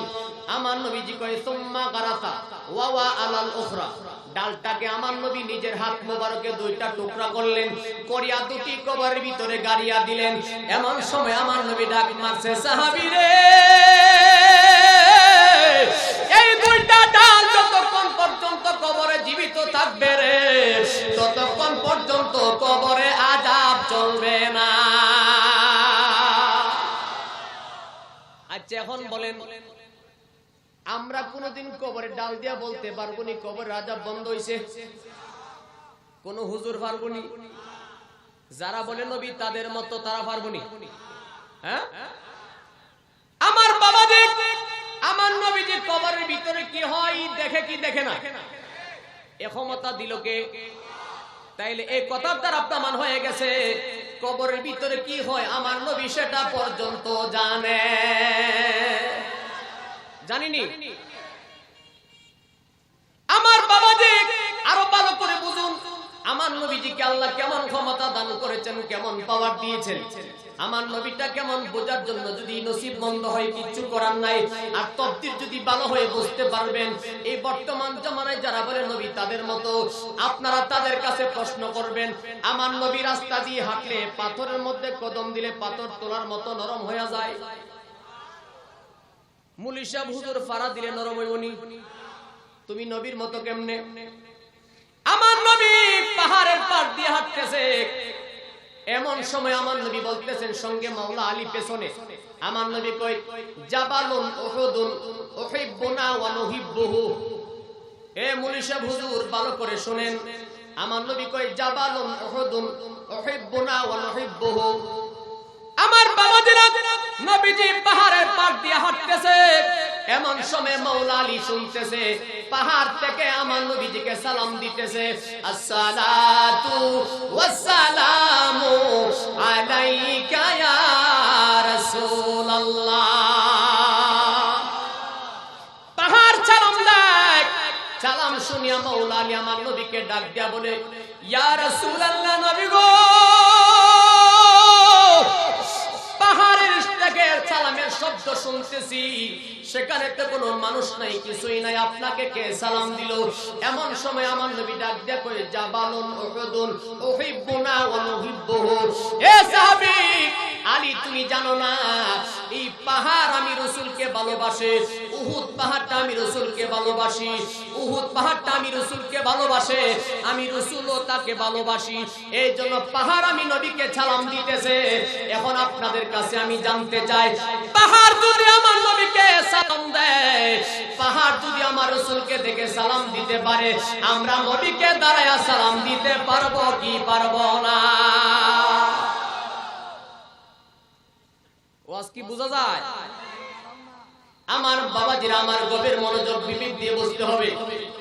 আমি মাহফিল কমিটির কাছে অনুরোধ করব, অন্ততপক্ষে কিছু সময় যেন আমাকে দেওয়া হয়। ওয়াজ কিন্তু সবই আমার রয়েছে, বস্তার মুখ মাত্র খুলছি, অহংকারের জন্য না, মনে বড় জ্বালা, জ্বালা জুড়াই না, জ্বালা জুড়াই না রে, ও নবীর প্রেমের আগুন লাগলো রে, জ্বালা জুড়াই না, জ্বালা জুড়াই না রে। একবার চিৎকার দিয়ে বলেন না, ইয়া রাসূলুল্লাহ। আমার মুসলমান ভাইয়ারা ভালো করে বুঝবেন, আমার নবীজিকে পাহাড় সালাম দেয়, কোন মুলই সাহেবরে পাহাড় সালাম দিছিনি, তাহলে সে নবীর মতো কেমনে? এবার আসেন, আমার নবীজি যখন ছোটবেলায় দোলনার মধ্যে ছিল, আমার নবী ডান হাত ডান দিকে নিলে চন্দ্র ডান দিকে যায়, বাম হাত বাম দিকে নিলে চন্দ্র বাম দিকে যায়। কোন মুন্সি মুলবির ইশারায় গেছেনি? আরো আসতে কর, তাইলে তুমি নবীর মতো কেমনে? একদিন আমার নবীজি মাওলা আলীর সঙ্গে, মাওলা আলীর পুরোর মধ্যে আমার নবী আরাম করতেছেন। আসরের সময় চলে গেছে, মাগরিবের সময় যায়, কিন্তু আমার নবীকে মাওলা আলী ডাক দেয় না। আর আমার দেশের মুলবি হইলে মনে মনে কইতো, কেমন নবীরে ঘুমায়া রইছে, নামাজ পড়ছে না। ওয়াজ বুঝেননি? আমার দেশের মুলবি হইলে কইতো, কেমন নবী আসরের সময় কাছে ঘুমাই রইছে। মাওলা আলী ডাক দেয় না। যখন মাগরিবের সময় যায়, প্রেমের আগুন লাগছে, চোখ দিয়া পানিগুলি ঘর ঘর করে জড়তেছে। এক ফোঁটা চোখের পানি আমার নবীজির জিসিম মোবারকের উপরে পড়ে গেল। আমার নবী এমন করে তাকাইলেন, তাবাসসুম, একটা মুস্কি হাসি দিলেন, ডাক দিয়া বলতেছে, আলী, তোমার চোখের মধ্যে কেন পানি দেখা যায়? বিষয়টা বুঝতে পারলাম না, কেন তোমার চোখের মধ্যে পানি দেখা যায়? এমন সময় মাওলা আলী ডাক দিয়া বলে, নবী গো, আল্লাহু আকবার, ইয়া রাসূলুল্লাহ, আসরের সময় চলে গেছে, মাগরিবের সময় যায়, ইয়া রাসূলুল্লাহ, আমি কাঁদতেছি এই মাত্র কারণে, আসরের সময় চলে গেছে, মাগরিবের সময় যায়, যদি আপনাকে ডাক দেয়, আমি চিন্তা করেছি নামাজ গেলে নামাজ পাবো, নামাজ গেলে নামাজ পাবো, কিন্তু আপনি নবীর সঙ্গে বিয়াদবি করলে খুদার জগতে ক্ষমা পাইতাম না। এটা ছিল সাহাবীদের আকীদা। আমার মুসলমান ভাইরা, এমন সময় আমার নবী ডাক দিয়া কই, আলী রে, তুমি আমাকে ডাক দিলা না কেন? কই, হুজুর ডরে ডাক দেই নাই, ডরে কারণ আপনার সঙ্গে বিয়াদবি করলে ক্ষমা পাবো না। পাবো? আল্লাহর নবী গো, নূরের নবী গো, কোনে সাধনে নবী পাইব আপনার মন। আল্লাহর নবী গো, মায়ার নবী, কোনে সাধনে নবী। কষ্ট হইতাছে বাবা, কষ্ট হইতাছে। পিতা আপনার আব্দুল্লাহ, মাতা আপনার আমেনা, দুধ মা আপনার বিবি হালিমা, 7 বছর 63 বছর দুনিয়াতে কাঁদেলেন নবী উম্মতের কারণ আল্লাহর নবী গো মায়ার কোনে সাধনে নবী। বাবা শক্তি থাকলে দাবি আছে, না থাকলে দাবি নাই। একবার আওয়াজ করে গ্রেড করে বলেন না ইয়া রাসূলুল্লাহ। কেন আপনাদেরকে ইয়া রাসূলুল্লাহ বলাইছি সেখানে একটা কারণ আছে। তার কারণ হলো আমাদের দেশে এমন কিছু কিছু হুজুর আছে ইয়া রাসূলুল্লাহ স্লোগান দিলে কই বন্ধ করো ফালতু স্লোগান। আছে না নাই? কথা কই না রে। আমার বাবা দেখ আমার নবীজিকে ডাকার ব্যাপারে তাফসিরে জালালাইন শরীফের 121 থেকে 22 পৃষ্ঠা মতান্তরে তাফসিরে জালালাইন শরীফের মধ্যে ওয়ামা ইন্নাল্লাহা ওয়া মালাইকাতাহু ইউসাল্লুনা আলান নবী ইয়া আইয়ুহাল্লাযীনা আমানু সাল্লু আলাইহি ওয়া সাল্লিমু তাসলিমা। এই আয়াতের তাফসীর করতে গিয়া আল্লামা জালালউদ্দিন সুয়ুতী রাহমাতুল্লাহি আলাইহি তিনি বলতেছেন আমার রাসূলকে ডাকতে হবে ইয়া রাসূলুল্লাহ, ইয়া হাবিবাল্লাহ, ইয়া নবী আল্লাহ। আমার রাসূলকে দুলাভাই বলা হারাম, আমার রাসূলকে ভাই বলা হারাম। দুনিয়ার একজন আরেকজনকে যেইভাবে সম্বোধন করে সেইভাবে আমার রাসূলকে ডাকা হারাম। আমার রাসূলকে ডাকতে হবে ইয়া রাসূলুল্লাহ, ইয়া হাবিবাল্লাহ, ইয়া নবী আল্লাহ। একবার চিৎকার দিয়ে পড়েন না ইয়া রাসূলুল্লাহ। এই জন্য আমার নবীজির দুইজন মেয়ে সন্তানকে বিয়ে করেছিল হযরত উসমান জিন্নুরাইন। নবীজির দুই মেয়েকে বিয়ে করার কারণে তাকে জিন্নুরাইন বলা হয়, অর্থাৎ দুই নূরের অধিকারী। এখন এখানে একটা আকীদার কথা আছে, নবীজির দুই মেয়েকে বিয়ে করলে যদি জিন্নুরাইন উপাধি হয়, দুই নূরের অধিকারী তাকে বলা হয়। তাইলে নবীর মেয়ে যদি নূর হয়, নবী কি মাটির হইতে পারে? কথা কি বোঝা যায়? কিন্তু বোঝাতে চাচ্ছিলাম শরীয়তের আইনে উসমান গনি রাদিয়াল্লাহু তাআলা আমার নবীজি শ্বশুর হয়, ঠিক না বেটি? শরীয়তের আইনে শ্বশুর হয়, কিন্তু উসমান গনির জীবনে আমার রাসূলকে একদিন আব্বা করে ডাক দেয় নাই, সব সময় ডাক দিয়েছে ইয়া রাসূলুল্লাহ। আমার নবীজি মায়েশা সিদ্দিকা রাদিয়াল্লাহু তাআলা আনহাকে বিয়ে করেছেন। মায়েশা সিদ্দিকা রাদিয়াল্লাহু তাআলা আনহার আব্বা যার নাম সিদ্দিক আকবর আবু বকর সিদ্দিক রাদিয়াল্লাহু তাআলা আনহু। শরীয়তের দৃষ্টিতে আবু বকর সিদ্দিক হলো আমার নবীজির শ্বশুর, কিন্তু আবু বকর সিদ্দিক কোনদিন আমার নবীকে জামাই বলে নাই, বলে নাই। ও মনীষা হুজুর বিবেক দিয়ে বুঝালাও, সিদ্দিক আকবর তো কোনদিন আমার নবীজিকে জামাই বলে নাই। আমার নবীজিকে সব সময় ডাক দিয়েছে ইয়া রাসূলুল্লাহ। এগুলি বোঝা দরকার আসেনি? আমার বাবাজি কি বুঝাইতে লাগলাম? তাইলে আমার নবী নূর, দলিল দিলাম কোরআন এবং হাদিস। আমার নবী হাজির ও নাজির, দলিল দিলাম কোরআন এবং হাদিস। আমার নবীজি ইলমে গায়েবের খবরদাতা, দলিল দিলাম কোরআন এবং হাদিস। ঠিক আছে তো? এখন আসেন সামনের দিকে যাই। আমার নবীজির মিলাদ কিয়াম নিয়ে অনেক মানুষের মনে দ্বন্দ্ব আছে না নাই? আমি যতক্ষণ সময় পাবো ইনশাআল্লাহ চেষ্টা করব কথাগুলি ফাইসালা দেওয়ার। এগুলি দরকার আছে না নাই? আমার বাবাজি ওলিদু শব্দ থেকে কয় মিলাদ, মাউলুদ শব্দ থেকে মিলাদ। মিলাদ কারে কয়? যেই লোকটা দুনিয়ার জমিনে আগমন করে প্রকাশ পায়, ভূমিষ্ঠ হয়, ওই আগমনের সময়টাকে উলিদু বলা হয়। তাইলে হুদার জগতে এমন কোন মানুষ নাই যে এই মানুষটা জন্মগ্রহণ করে নাই। কথা বল না? তাহলে যে জন্মগ্রহণ করেছে তার ওই মিলাদ আছে। এবার কিয়াম কারে কয়? কিয়াম শব্দের অর্থ দাঁড়ানো।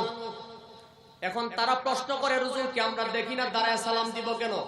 আসুন দলিলে যাই।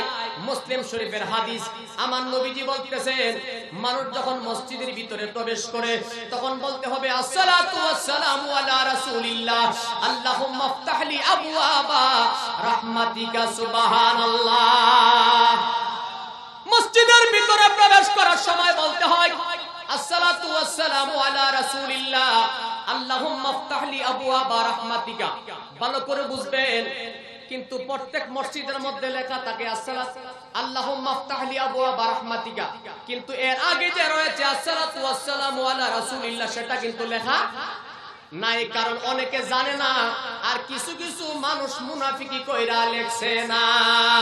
খুদার জগতে কোন মুফতি মুফাসসির যদি প্রমাণ করতে পারে এটা হাদিসে নাই, জীবনে ওয়াজ করব না, কান কাটটা জুতার মধ্যে ফিন মাইরা দিয়া যাবো। মুসলিম শরীফের হাদিস আমার নবী কয়, এটা হযরতে আবু হুরায়রা রাদিয়াল্লাহু তাআলা আনহু থেকে হাদিস কানা বর্ণিত। এমন সময় আমার নবী বলতেছেন, আসসালাতু ওয়াসসালামু আলা রাসূলিল্লাহ আল্লাহুম্মা ইফতাহলি আবওয়াবা রাহমাতিকা। এই কথা বলে মসজিদে প্রবেশ করতে হয়। আবার বাহির হওয়ার সময় আসসালাতু ওয়াসসালামু আলা রাসূলিল্লাহ আল্লাহুম্মা ইন্নী আসআলুকা মিন ফাদলিকা। সুবহানাল্লাহ কই না রে? তাইলে এখন আমার প্রশ্ন হলো, মসজিদে ঢোকার সময় রাসূলকে সালাম দিতে হয়, এই সালাম কি দাঁড়ায়া দিলাম না হুইট্টা দিলাম? মৌলভী সাহেব হুজুর বিবেক দিয়ে বুঝেন, সময় আসসালাতু ওয়াসসালামু আলা রাসূলিল্লাহ, তাইলে সালাম দেওয়ার কথা হাদিসে আসেনি? আর আস্তকন আসেনি? তারা কয় এগুলি হাদিসে নাই। আমার নবী কি আসসালাতু ওয়াসসালামু আলা রাসূলিল্লাহ, আমি রাসূলকে তোমরা সালাম দিয়ে মসজিদে প্রবেশ করো, তাইলে সালামটা দাঁড়ায়া দিলাম না বৈশা দিলাম? তাইলে সেখানে দাঁড়ায়া সালাম দেওয়া যায়, আর মাহফিলে দাঁড়ায়া দিলে কেন তোমার চেহারা কালা হইয়া যায়? এবার আসেন আর একটু সামনে যায়, আমার নবীজির সালাম তারা খুঁজা পায় না। আল্লাহ কোরআনে কয়, ইন্নাল্লাহা ওয়া মালাইকাতুহু ইউসাল্লুনা আলান নবী ইয়া আইয়ুহাল্লাযীনা আমানু সাল্লু আলাইহি ওয়া সাল্লিমু তাসলিমা। ওয়াসাল্লিমু তাসলিমা। আমার নবীকে আল্লাহ বলতেছেন, আমার বন্ধুকে সালাম দাও দেওয়ার মতো। সুবহানাল্লাহ। ওয়াসাল্লিমু তাসলিমা, আমার বন্ধুর উপর দুরূদ পড়ো এবং সালাম দাও সালাম দেওয়ার মতো। তাইলে খুদার জগতের কোন মানুষ এই কোরআনের আয়াতটা অস্বীকার করার সুযোগ আসেনি? ওয়াসাল্লিমু তাসলিমা, দুরূদ পড়ো এবং সালাম দাও। তারা কয় নবীরে সালাম দেওয়ার কথা খুঁজে পাই না, তাইলে কোরআনের মধ্যে সালাম দেওয়া আসেনি? এবার আর একটু সামনে যায়, আমরা যখন নামাজ পড়ি, নামাজের মধ্যে পড়ি কিনা আত্তাহিয়াতু লিল্লাহি ওয়াস সালাওয়াতু ওয়াত তাইয়্যিবাত আসসালামু আলাইকা। আমি সিলে গলা বাংলা আপনারা কোনো কথা কইতেন, এটা ইনসাফ হইল? আমার বাবাজি পরিষ্কার ভাবে নামাজের ভিতরে বলতেছে, আসসালামু আলাইকা আইয়ুহান নবিয়্যু। সালামটা কারে দিলাম? নবীজিকে। তাইলে নামাজের ভিতরে নবীর সালাম আছে, তোমার চোখে সালাম পড়ে না। এখন আসেন আপনাদের বুঝায়া দেয়, তাশাহুদে পড়তেছি আসসালামু আলাইকা আইয়ুহান নবিয়্যু, এরপরে বলতেছে ওয়া রাহমাতুল্লাহি ওয়া বারাকাতুহু, আসসালামু আলাইনা ওয়া আলা ইবাদিল্লাহিস সালিহিন, আসসালামু আলাইনা ওয়া আলা ইবাদিল্লাহিস সালিহিন। সালিহিন শব্দের অর্থ হচ্ছে যারা নেককার বান্দা, যারা আল্লাহর ওলি। হুজুর রে, আমার নবীর সালাম দিলে তোমার চেহারা কালো হয়ে যায়। আল্লাহ নামাজের ভিতরে আমার নবী নয়, আল্লাহর ওলিদেরকে পর্যন্ত সালাম দেওয়া নামাজের ভিতরে ফিট কইরা দিছে। আসসালামু আলাইনা ওয়া আলা ইবাদিল্লাহিস সালিহিন। সালিহিন মানে নেককার বান্দা, সালিহিন মানে আল্লাহর ওলিগণ। তাইলে নামাজের ভিতরে আল্লাহর ওলিকে সালাম আসেনি? আরো আস্তে কোন আসেনি? অমন ঘুমায় না রে, নাম জপ মওলার, একদিন ঘুমাইবা তুমি কবরের মাজার। অমন ঘুমায় না রে। ঘুমাইতাছেন কে? কিন্তু ঘুমাইবেন জীবনের ঘুম।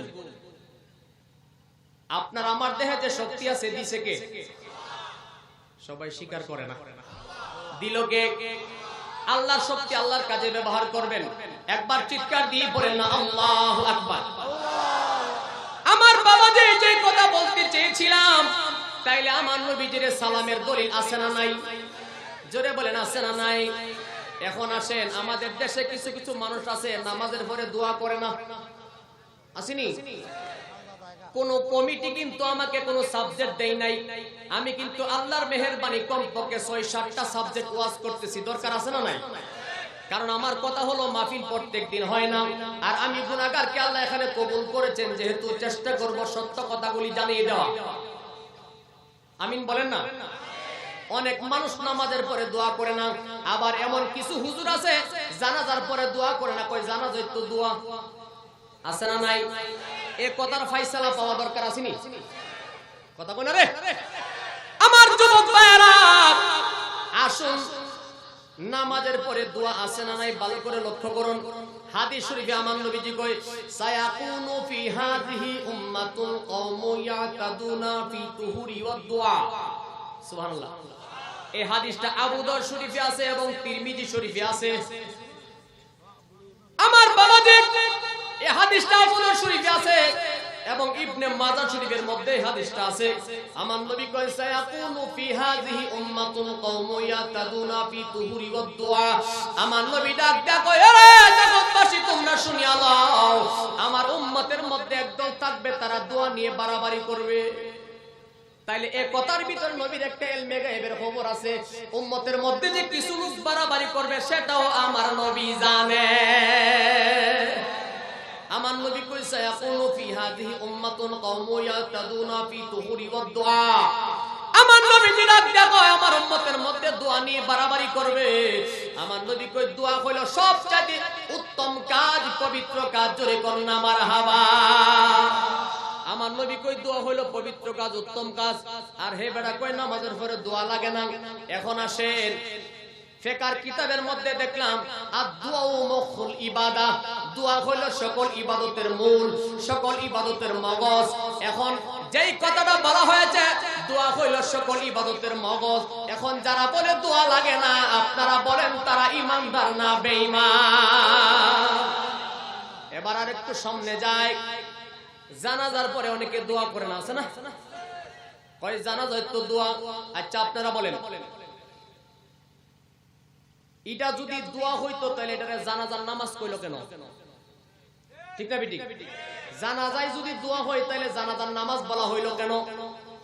কারণ দোয়ার জন্য কোনো শর্ত লাগে না, নামাজের জন্য শর্ত আছে। কথা কি বোঝা যায়?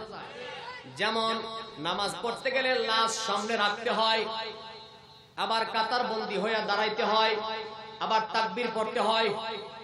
ঠিক না বেটি? জোরে কোন? নামাজের জন্য শর্ত হলো লাশ সামনে রাখতে হবে, কাতার সোজা করতে হবে এবং তাকবীর দিতে হবে। এই সবগুলি সমন্বয়ে সেটাকে বলা হয় নামাজ। কিন্তু দুয়ার জন্য তো কোনো শর্ত লাগে না, দোয়া যে কোনো অবস্থায় পড়া যায়। আওয়াজ করে বলেন ঠিক না বেঠি? আমার বাবাজি এই মর্মে মুসলিম শরীফের মধ্যে একটা হাদিস আছে। আমার নবীজি বলতেছেন আল মাইয়িতু ফাখলিসু লাহুদ দুআ। যখন কোন মানুষ দুনিয়া থেকে বিদায় হয়ে যায়, ফাখলিসু লাহুদ দুআ, তোমরা তাড়াতাড়ি করে তার জন্য বেশি বেশি করে দোয়া করো। হাদিসে আসেনি? কথা কোন না? দোয়া কথা হাদিসে আসেনি? এখন যারা বলে জানাজার পরে দোয়া নাই, আপনারা মনে রাখবেন তাদের দাড়ি টুপি আছে, তারা হলো ওই মুসলমান যেই মুসলমান নবীর আওলাদের গলায় ছুরি চালাইছে। এরা হলো ওই মুসলমান যারা হুসাইনকে বাদ দিয়া এজিদের পক্ষে কথা কয়। ঠিক না বেঠি? আমার বাবা যে ভালো করে বুঝবেন, বিবেক দিয়ে চিন্তা ভাবনা করেন কি বুঝাইতে লাগলাম। এখন আসেন আমার নবীজির সম্মান মর্যাদা বলতে গেলে অনেক মানুষের চেহারা কালো হয়ে যায়, কিন্তু কালো করার কোনো কারণ নাই, কারণ নাই। কারণ আল্লাহ কয় ওয়ারাফানা লাকা যিকরাক। সুবহানাল্লাহ। ওয়ারাফানা লাকা যিকরাক। বন্ধু আমি নিজে আপনার সম্মান ইজ্জতকে বুলন্দ করে দিয়েছি, আপনার সম্মান মর্যাদাকে আমি আল্লাহ নিজেই তো বাড়িয়ে দিয়েছি। দুনিয়ার মানুষ টানাটানি করলে নামাইতে পারবে না। এখন আরেকটা কথা বলি, হুজুর আসার আগ পর্যন্ত যে কথাটা অত্যন্ত গুরুত্বপূর্ণ, আমরা যারা পীরের কাছে যাই, যারা পীরের মুরিদ হয়, অনেক মানুষ আমরারে বন্ড বলে কি বলে না। এই দলিলটা ফয়সালা দরকার আসেনি? আমরা যারা পীরের কাছে যাই, যারা আমাদেরকে বন্ড বাটফার বলে, আপনারা ভালো করে বিবেক দিয়ে বুঝবেন। আপনারা আশরাফ আলী থানভী সাহেবের নাম শুনছেননি? আর আস্তে কোন? আপনারা আশরাফ আলী থানভী সাহেবের নাম শুনছেননি? আমার বাবাজি আশরাফ আলী থানভী সাহেবের কথাটা বললেই আপনারা ভালো করে বুঝতে পারবেন যারা আপনাকে আমাকে বেদাতি কয় আসলে কি আমরা বেদাতি না তারা বেদাতি, শুনলে বুঝতে পারবেন। আশরাফ আলী থানভী সাহেবের নানি ছিল একজন পীরের মুরিদ। আশরাফ আলী থানভী সাহেবের নানির পীরের নাম ছিল হাজী এমদাদুল্লাহ মুহাজিরে মক্কি। খুব ভালো করে বুঝবেন, আশেপাশের মানুষ যারা শুনতেছেন, ও আমার মুসলমান ভাই বাবারা, বিবেক দিয়ে বুঝেন। আশরাফ আলী থানভী সাহেবের নানি ছিল একজন পীরের মুরিদ। ওই পীরের নাম ছিল হাজী এমদাদুল্লাহ মুহাজিরে মক্কি, যিনি আশরাফ আলী থানভী এমনকি দেওবন্দের সমস্ত আলেমদের গুরু ঠাকুর, সমস্ত আলেমদের মাতার তাজ। তিনি হলো হাজী এমদাদুল্লাহ মুহাজিরে মক্কি। তিনির কাছে আশরাফ আলী থানভী সাহেবের নানি গেল পীরের কাছে, যায়া বলতেছে, হুজুর আমার মেয়েটাকে বিয়ে দিলাম, আমার মেয়ের ঘরে সন্তান হয় না। কি হয় না? ঘুমাই গেছে? আমার মেয়ের ঘরে সন্তান হয় না। এমন সময় আশরাফ আলী থানভী সাহেবের নানির পীর হাজী এমদাদুল্লাহ মুহাজির মক্কি ডাক দিয়া বলতেছে, মা তুই তো আমার মুরিদ, তুই তো আমার কাছে বায়াত গ্রহণ করলি, কিন্তু তোর মেয়ের ঘরে সন্তান হয় না, সন্তানের জন্য বুঝি তুই আমার কাছে আইলি? ওরে মা তুই আমার ভক্ত, আমার মুরিদ, আমি তো তোকে খালি হাতে ফিরাইতে পারি না, তবে ঠিক আছে আমি তোর মেয়ের জন্য দোয়া করলাম। মা তুই শুনিয়া রাখ, আল্লাহ তোর মেয়ের ঘরে দুইটা ছেলে দিবে, তবে দুইটা ছেলের নাম পর্যন্ত আমি রেখে দে। একটার নাম হবে আশরাফ আলী, আরেকটার নাম হবে আকবর আলী, তবে সেটাও বলে দে একজন হবে ধনী আর একজন হবে বড় আলেম। একবার আওয়াজ করে বলা যাবে কি সুবহানাল্লাহ? আমার পরিকল্পন্থী ভাই বাবারা, এই দেওবন্দের আলেম যারা আমাদেরকে বেদাত শিরিক কয়, আমাদেরকে বন্ড বাটফার কয়, তাহলে আশরাফ আলী থানভীর নানির পীরের নাম হাজী এমদাদুল্লাহ মুহাজিরে মক্কি। তিনি যায় তার পীরের কাছে বলছে, হুজুর আমার মেয়ের ঘরে সন্তান হয় না, আপনি দোয়া করেন। তিনি বলেছে তোর মেয়ের ঘরে সন্তান হবে দুইটা, আমি নামটা রেখে দিলাম, একটার নাম হবে আশরাফ আলী, আরেকটার নাম হবে আকবর আলী। এখন আমার প্রশ্ন হলো বাবাজি, আশরাফ আলী থানভীর পক্ষে তোমরা কথা বলো, ওই আশরাফ আলী থানভীও তো একজন পীরের দোয়ার ফসল। কথা বলেন আর আসতে পান। আমার বাবাজি রে, জীবনে বহুবার শুনেছেন, শুনবেন, গুনাহগারের কথাগুলি বিবেক দিয়ে বুঝিয়ে নেন। আশরাফ আলী থানভীর নানির পীরের নাম হাজী এমদাদুল্লাহ মুহাজিরে মক্কি। তিনি বলতেছে তোর ঘরে, তোর মেয়ের ঘরে দুইটা ছেলে হবে, একটার নাম আশরাফ আলী আর একটার নাম আকবর আলী, তবে সেটাও বলে দেয় একটা হবে বড় ধনী, আকবর আলী হবে ধনী, আশরাফ আলী হবে বড় আলেম। এখন আপনাদের কাছে জানতে চাই রে গাঙ্গের কুড়ের মুসলমান, আশরাফ আলী থানভীর নানির পীর হাজী এমদাদুল্লাহ মুহাজির মক্কি যদি রে মেয়ের ঘরে সন্তান হবে, কোনটার কি নাম এবং কে কি করবে সেটা যদি বলতে পারে, এমন ইলমে গায়েব যদি হাজী এমদাদুল্লাহ মুহাজির মক্কি থাকতে পারে রে, আমার নবী পারে কি পারে না? আল্লাহু আকবার।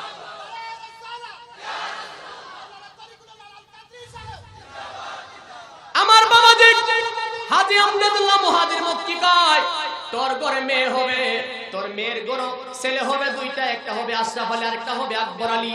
এখন আমার প্রশ্ন হলো, তোমরা যারা বলো পীরের কাছে যাও বেদাত শিরিক, তাইলে তোমরা যারা বলো পীরের কাছে গেলে বেদাত শিরিক হয়, তাইলে তোমার ঠাকুরের ঠাকুর, তোমার বাবার বাবা, তোমার বাবার বাবা, তোমার 14 পীরের বাবা আশরাফ আলী থানভীর নানির পীরের নাম হাজী এমদাদুল্লাহ মুহাজির মক্কি কয় মা তোর মেয়ের ঘরে দুইটা ছেলে হবে, একটা হবে আশরাফ আলী আর একটা হবে আকবর আলী। এখন প্রমাণ হয়ে গেল আশরাফ আলী থানভীর নানির পীর যদি এমন ইলমে গায়েবের খবর জানতে পারে, ছেলে হবে নামটা কি সেটা পর্যন্ত যদি বলতে পারে রে, আমার নবী পারে কি পারে না? আমার বাবাজি চালাকি করে, বাটফারি করে কয়দিন কি করবেন? বাটফারি করে মানুষ কয়দিন বাঁচতে পারে? ঠিক না বেঠিক? সত্য একদিন প্রকাশ, সত্য প্রকাশ হয়ে যায়। আরে মুসলমান ভাই, এই কথার দ্বারা পরিষ্কার হয়ে গেল তাইলে আল্লাহর ওলিদের কাছে আমরা যাইতে পারবো কি পারবো না? আরো জোরে বলেন, পারবো কি পারবো না? সবাই মিলে একটু জিকির করেন, আল্লাহ আল্লাহ আল্লাহ আল্লাহ আল্লাহ আল্লাহ আল্লাহ আল্লাহ জোরে আল্লাহ আল্লাহ আল্লাহ আল্লাহ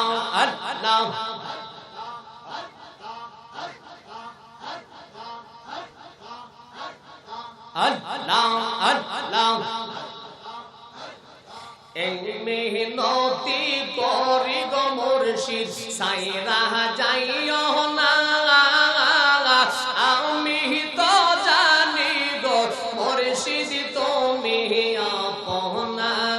মারহাবা আল্লাহ এই মেহনতি করি গো মুর্শিদ সাইরা যাইও না,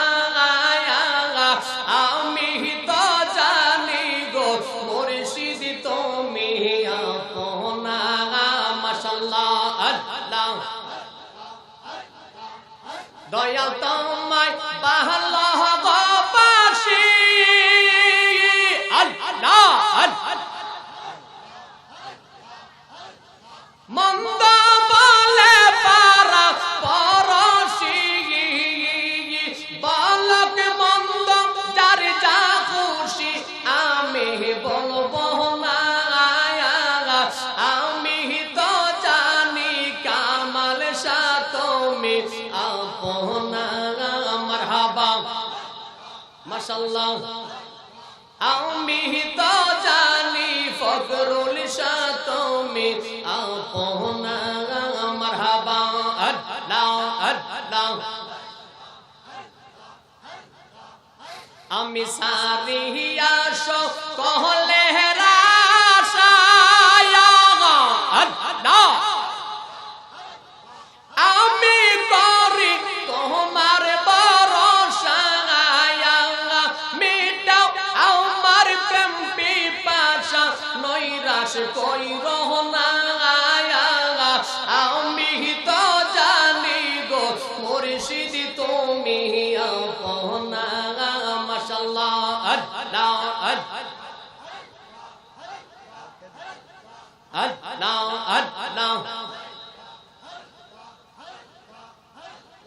আল্লাহ আল্লাহ দয়াল রে তোর প্রেম জালা, আমি পুইরা হইলাম কালা রে, আমার অন্তরে জ্বলে ফখরুল শাহর জালা। মারহাবা মাশাআল্লাহ আল্লাহ আল্লাহ আমার অন্তরে জ্বলে মুর্শিদের জালা। মারহাবা আল্লাহ কেবানা কোহরে পিগরি বাবা কারবায়ে তো জালা রে। মাশাআল্লাহ আল্লাহ আমি গোপনে এখন ঘটল ভীষণ জাগা আহলা রে, আমার অন্তরে জ্বলে কামাল শাহর জালা। মারহাবা আল্লাহ আমার অন্তরে জ্বলে মুর্শিদের জালা। মাশাআল্লাহ আল্লাহ লা ইলাহা ইল্লাল্লাহু মুহাম্মাদুর রাসূলুল্লাহ সাল্লাল্লাহু আলাইহি ওয়াসাল্লাম। মায়ার সুরে পড়েন না ইয়া রাসূলুল্লাহ। বাবা আপনারা যদি কষ্ট না নেন মনে, তাহলে কষ্ট করে একটু সামনের দিকে ছাড় পাশেন, পিছনে দাঁড়ায় রয়েছে, সামনে অনেক জায়গা আছে, কষ্ট করে একটু সামনে আসেন, বেয়াদবি মনে করবেন না, একটু সামনে আসেন, কিছুক্ষণের ভিতরে ইনশাআল্লাহ হুজুর আসতেছে, আপনারা কষ্ট করে একটু সামনে আসেন। মনে মায়ার নবী নূরের নবী আমার দয়ার নবী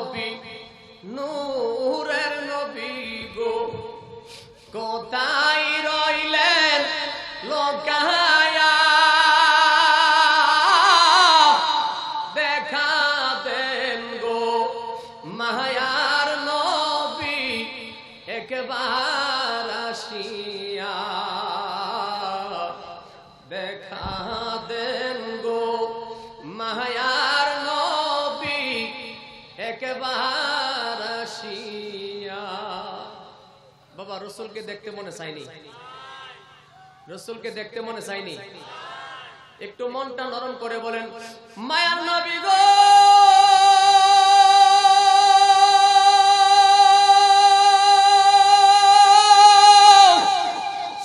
আপনার কথা মনে হইলে গো আমার বুক বেশে যায়। দয়াল নবী গো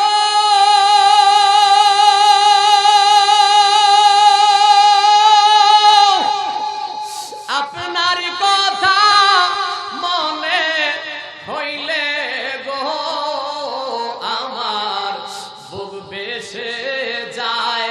নয়ন জলে আমার বুক বেশে যায়। নয়ন জলে কারে দেখায় হলিয়া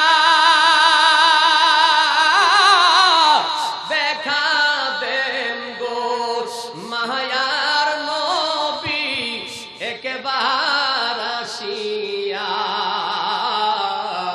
দেখা দেন গো মায়ার নবী। ঘুমাই গেছেন দয়াল নবী গো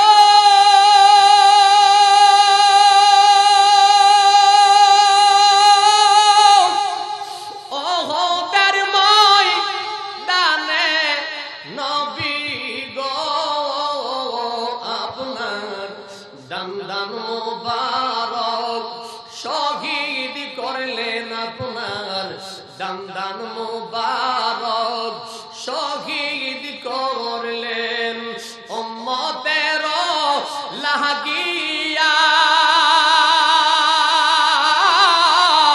দেখা দেন গো মায়ার নবী একবার আসিয়া।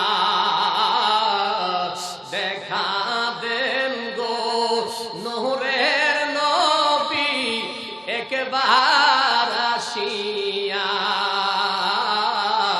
দেখা দেন গো নূরের নবী একবার আসিয়া। একবার আওয়াজ করে বলি না ইয়া রাসূলুল্লাহ। বাবারা ভাইরা আমি গুনাহগার যতক্ষণ আলোচনা করেছি আল্লাহ তাআলা যতটুকু তৌফিক দান করেছেন। আমার কোন কথাই ভাষায় যদি কারো অন্তরে যারা পরিমাণ কোনো কষ্ট হয় বেয়াদবির নজরে না দেখে মহব্বতের নজরে দেখে ক্ষমার দৃষ্টিতে দেখবেন এবং আল্লাহ তাআলা আপনাকে আমাকে সেই মোতাবেক জীবন গঠন করার তৌফিক দান করুক। জবান খুলে পড়েন আমিন। আমি আল্লাহর মেহেরবানি আপনাদেরকে বোঝানোর চেষ্টা করেছি আল্লাহর কোরআন থেকে নবীজির নূর, হাদিস থেকে নবী নূর, ঠিক না বেটি? আমি চেষ্টা করেছি কোরআন থেকে আমার নবী হাজির ও নাজির, হাদিস শরীফ থেকে নবী হাজির ও নাজির।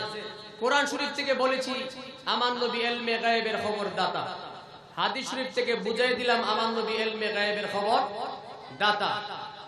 কোরআন থেকে আপনাদেরকে বুঝাই দিলাম, হাদিস শরীফ থেকে বুঝাই দিলাম যতটুকু সম্ভব হয় মানুষ দুনিয়া থেকে বিদায় হয়ে গেলে শেষবারের মতো তার জন্য দোয়া করা, ফাখলিসু লাহুদ দোয়া, তার জন্য খাস করে দোয়া করা। এখন যারা বলে জানাজার পরে দোয়া নাই, জানাজাই দোয়া, আপনারা কি তাকে মানবেন? মুনাফিকি আছে মনে হয়। যারা বলে জানাজার পরে দোয়া নাই আপনারা তাকে মানবেন? একটু পরীক্ষা করি, দুইটা হাত দেখান তো আমি দেখে লই।